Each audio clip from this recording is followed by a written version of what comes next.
আচ্ছা, শেয়ার বাজারের নতুন এবং গুরুত্বপূর্ণ আপডেট নিয়ে এই ভিডিওটি। তো আপনারা জানেন যে শেয়ার বাজারে ব্যবসা করতে গেলে কিন্তু শেয়ার বাজার সম্পর্কিত যে গুরুত্বপূর্ণ নিউজ, ডেটা, ইভেন্টগুলো থাকে সেগুলোকে নিয়ে কিন্তু আপডেটেড থাকতেই হয়, আর এই চ্যানেলে সে ধরনের ভিডিও আপডেট দেওয়া হয়। তো যাই হোক, আজকে যে ডেট ভিডিওটা হচ্ছে 3/8/2024। তো মার্কেটের কিছু ইম্পর্টেন্ট স্টকের ইম্পর্টেন্ট আপডেট দেখে নেব। আপডেট বলতে এই কোম্পানিগুলোর কোয়ার্টার ওয়ানের ফিনান্সিয়াল রেজাল্ট বেরিয়েছে। তো এগুলো মার্কেটের ভীষণ পপুলার স্টক এবং প্রথম সারি মার্কেটের যে পপুলার বড় স্টকগুলো রয়েছে, কোম্পানিগুলো রয়েছে, তো তাদের মধ্যে এই দুটো স্টক তাদের যে কোয়ার্টার ওয়ানের ফিনান্সিয়াল রেজাল্ট দেখে নেব, সঙ্গে দেখে নেব তাদের যে এই রেজাল্টের পরিপ্রেক্ষিতে মার্কেট অ্যানালিস্টরা কিংবা ব্রোকারেজ হাউসগুলো তাদের কীরকম টার্গেট রেখেছে, তাদের শেয়ার দরে ওপরের দিকে রেখেছে না নিচের দিকে রেখেছে টার্গেটগুলো, সেগুলো দেখে নেব। তো যে দুটো কোম্পানির ফিনান্সিয়াল রেজাল্ট দেখে নেব, তার মধ্যে প্রথমটা হচ্ছে আইটিসি লিমিটেড। তো আইটিসি যদি আপনি দেখেন, একেবারে কনসলিডেটেড রেজাল্টটাই দেখে নেব, এটা দেখলেই আমাদের সব কিছু দেখা হয়ে যায়।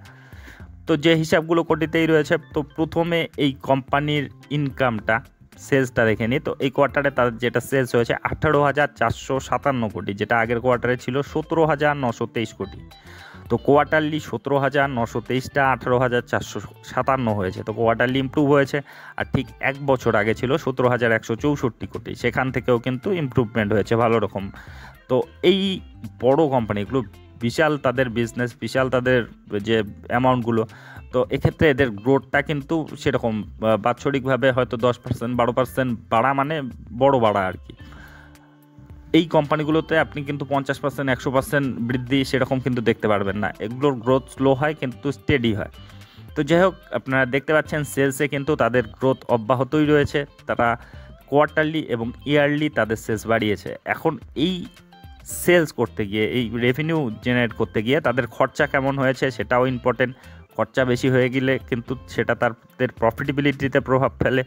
তো এই কোয়ার্টারে তাদের যেটা এক্সপেন্স হয়েছে সেটা হচ্ছে 11,709 কোটি, যেটা আগের কোয়ার্টারে ছিল 11,296 কোটি। তো 11,296টা 11,700 হয়েছে। তো কোয়ার্টারলি তাদের খরচাও বেড়েছে, আর এক বছর আগে ছিল 10,494 কোটি, 10,494টা 11,709 হয়েছে। তো কোয়ার্টারলি ইয়ারলি দুটো ক্ষেত্রেই তাদের ইনকাম বাড়ার সঙ্গে সঙ্গে এক্সপেন্সও কিন্তু বেড়েছে। আপনি যদি অপারেটিং প্রফিট দেখেন, সেক্ষেত্রে দেখুন 6,670 কোটি ছিল এক বছর আগে, সেটা এখন 6,748, 6,670টা 6,748 হয়েছে। তো ইয়ারলি ইমপ্রুভ হয়েছে। আর কোয়ার্টারলি দেখলে 6,626 ছিল, সেটা 6,748 হয়েছে। তো কোয়ার্টারলি ইয়ারলি দুটো ক্ষেত্রেই তাদের মেইন বিজনেস অপারেটিং ইনকামে কিন্তু তাদের ইমপ্রুভমেন্ট রয়েছে। আদার্স ইনকামে যদি দেখা হয়, আদার্স ইনকাম কিন্তু তাদের কিছুটা কমেছে, 722 কোটি ছিল আগের বছর, এবার হয়েছে 692 কোটি। তো যাই হোক, এগুলো আপ ডাউন হয়। তো এবার এই কোম্পানির যেটা প্রফিট বিফোর ট্যাক্স সেটা দেখে নিই। তো এই কোয়ার্টারে তাদের যেটা পিবিটি সেটা 6,930 কোটি, যেটা আগের কোয়ার্টারে 6,834 কোটি ছিল। তো 6,834টা 6,930 হয়েছে। তো কোয়ার্টারলি তাদের পিবিটি কিন্তু বেড়েছে। আর ঠিক এক বছর আগে ছিল 6,940 কোটি, 6,940টা 6,930 হয়েছে। তো ইয়ারলি কিন্তু সামান্য একটু নিচে নেমেছে। তো এবার ট্যাক্স অ্যাডজাস্টমেন্টের পরে যেটা তাদের নেট প্রফিট, সেটা এই কোয়ার্টারে 5,177 কোটি, যেটা আগের কোয়ার্টারে ছিল 5,191 কোটি। তো 5,191টা 5,177 হয়েছে, তো কমেছে। আর এক বছর আগে ছিল 5,190 কোটি, সেখান থেকে 5,177 হয়েছে। তো কোয়ার্টারলি ইয়ারলি দুটো ক্ষেত্রে কিন্তু কমেছে, একইভাবে ইপিএসও প্রভাব পড়েছে। তো যাই হোক, ওভারঅল যা সিনারিও দেখলেন, ফ্ল্যাটিশ কিন্তু একটা রেজাল্ট দেখা যাচ্ছে এবং ফ্ল্যাটিশ একটু ডাউন রয়েছে। তো এই ফিনান্সিয়াল রেজাল্টটা, তার পরিপ্রেক্ষিতে মার্কেট কী বলছে সেটা দেখে নিই। মার্কেট অ্যানালিস্টরা কিন্তু একটু নেগেটিভ থাকা সত্ত্বেও এই কোম্পানিতে কিন্তু তার যে শেয়ার দরে কিন্তু আপসাইড র্যালি দেখতে পাচ্ছে। দেখুন, ITC has reported 9% earning CAGR over 2014-24 কত।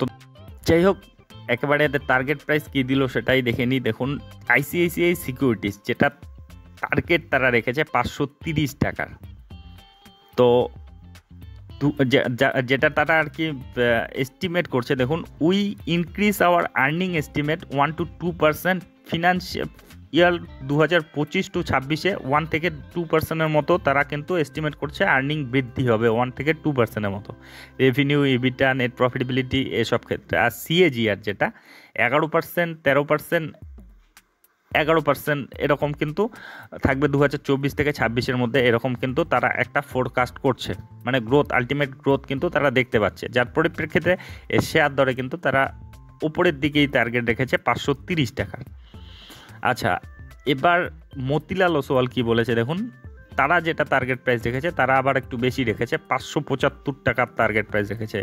দেয়ার are no material changes on EPS estimate 2025-26। ITC core business of cigarette and FMCG are witnessing steady growth. তো সিগারেট এবং এফএমসিজি সেক্টরে কিন্তু স্টেডি গ্রোথটা কিন্তু অব্যাহত রেখেছে, তো তার জন্যই তারা যে টার্গেট প্রাইসটা 575 টাকা রেখেছে। তো দুটো প্রকারের হাউসই কিন্তু উপরের দিকেই টার্গেট রেখেছে এবং মোটামুটি বড় টার্গেটই রেখেছে। মতিলাল ওসওয়াল তো 575 টাকার টার্গেট রেখেছে, আর আইসিআইসিআই সিকিউরিটিস রেখেছে 530 টাকা, যেটা বর্তমানে 488 টাকার আশেপাশে চলছে। জেএম ফিনান্সিয়াল যদি দেখেন, জেএম ফিনান্সিয়াল সেটা টার্গেট রেখেছে 550 টাকা। তো যাই হোক, ব্রোকারেজ হাউসগুলো কিন্তু প্রত্যেকটি এই কোম্পানির ক্ষেত্রে পজিটিভ বাই রেটিং রেখেছে এবং একটা কিন্তু বড়সড় টার্গেট রেখেছে 530, কেউ 575, কেউ 550-এর। তো একই সঙ্গে যখন এরকম মানে 2-3টে বড় বড় ব্রোকারেজ হাউস এরকম পজিটিভ রেটিং রাখে আর কি, পজিটিভ টার্গেট রাখে, তখন কিন্তু আলটিমেট সেই শেয়ারে কিন্তু সেই খবরের পরিপ্রেক্ষিতেই একটা কিন্তু র্যালি আসার সম্ভাবনা থাকে। তো যাই হোক, দেখা যাক সেটা কি হয়। আচ্ছা, এবার দেখে নেব ডিভিস ল্যাবরেটরির যে ফিনান্সিয়াল রেজাল্টটা কেমন হলো। তো একেবারে কনসলিডেটেড রেজাল্টটাই দেখে নেবো, এটা দেখলেই সব কিছু দেখা হয়ে যায়। তো প্রথমে দেখে নেব এই কোম্পানির ইনকামটা, তো হিসাবগুলো কোটিতেই রয়েছে। তো এই কোয়ার্টারে তাদের যেটা ইনকাম হয়েছে 2197 কোটি, যেটা আগের কোয়ার্টারে ছিল 2382 কোটি, 2382টা 2197 হয়েছে। তো কোয়ার্টারলি কিন্তু তাদের ইনকাম কমে গিয়েছে, কিন্তু যেটা এক বছর আগে ছিল 1859 কোটি, 1859টা 2197 হয়েছে। তো ইয়ারলি তাদের গ্রোথ ঠিকঠাকই রয়েছে, কিন্তু কোয়ার্টারলি কিন্তু তাদের ইনকাম কমে গিয়েছে। এখন এই ইনকাম করতে গিয়ে তাদের কেমন খরচা হলো সেটাও দেখি। তো এই কোয়ার্টারে তাদের যেটা খরচা হয়েছে 1593 কোটি, যেটা আগের কোয়ার্টারে কিন্তু বেশি ছিল 1669 কোটি। তো 1669টা 1593 হয়েছে, আর ইয়ারলি দেখলে 1367 কোটি ছিল, সেখান থেকে কিন্তু বেড়েছে, মানে কোয়ার্টারলি তাদের খরচা কমেছে, ইয়ারলি তাদের খরচা বেড়েছে। তো এখন এই ইনকাম থেকে এক্সপেন্সটা বাদ দিই, তবে প্রফিট বা লস থাকবে সেটা প্রফিট বিফোর ট্যাক্স, তো প্রফিটেই রয়েছে। তো এই কোয়ার্টারে তাদের যেটা প্রফিট বিফোর ট্যাক্স সেটা হচ্ছে 604 কোটি, যেটা আগের কোয়ার্টারে 713 কোটি ছিল, 713টা 604 হয়েছে। তো কোয়ার্টারলি কমেছে, আর এক বছর আগে ছিল 492 কোটি, তো 492টা 604 হয়েছে। তো ইয়ারলি বেড়েছে এবং কোয়ার্টারলি কমেছে। আচ্ছা, এখন সব কিছু বাদ দিয়ে তাদের যে মানে ট্যাক্স বা অন্যান্য অ্যাডজাস্টমেন্ট বাদ দিয়ে তাদের এইবারে যেটা তাদের প্রফিট হয়েছে 430 কোটি, যেটা আগের কোয়ার্টারে ছিল 538 কোটি। তো কোয়ার্টারলি কিন্তু অনেকটাই কমেছে, আর ঠিক এক বছর আগে ছিল 356 কোটি, সেখান থেকে কিন্তু গ্রোথই রয়েছে ঠিকঠাকই। তো একইভাবে ইপিএসও প্রভাব পড়েছে, 16.20 হয়েছে, যেটা আগের কোয়ার্টারে 20 ছিল, আর এক বছর আগে 13 ছিল। তো কোয়ার্টারলি কমেছে আর ইয়ারলি বেড়েছে। তো যাই হোক, মার্কেটে মানে মিক্সড একটা কিন্তু পারফরমেন্সই বলা যায়। তো ইয়ার অন ইয়ার বেসিসে তারা গ্রোথ দেখিয়েছে।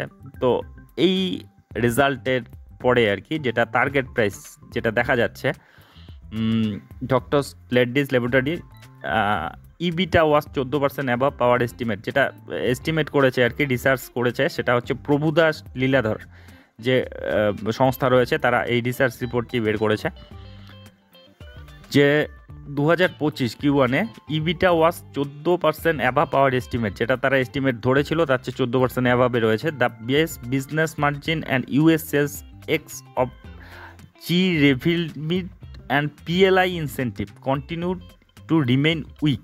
আচ্ছা, পিএলআই ইনসেন্টিভ কিন্তু দিন দিন উইক হচ্ছে। ফার্দার দিন US pipeline in near term the competition in certain key products remain key risk। তো রিস্ক মানে এই প্রোডাক্টের ক্ষেত্রে যে কম্পিটিশন আর কি, তারা যে ধরনের প্রোডাক্ট তৈরি করে বা বিক্রি করে সেই প্রোডাক্টের যে কম্পিটিশন সেটা বৃদ্ধি হচ্ছে, সেখানটাই হচ্ছে মূল সমস্যা হিসাবে তারা ধরছে।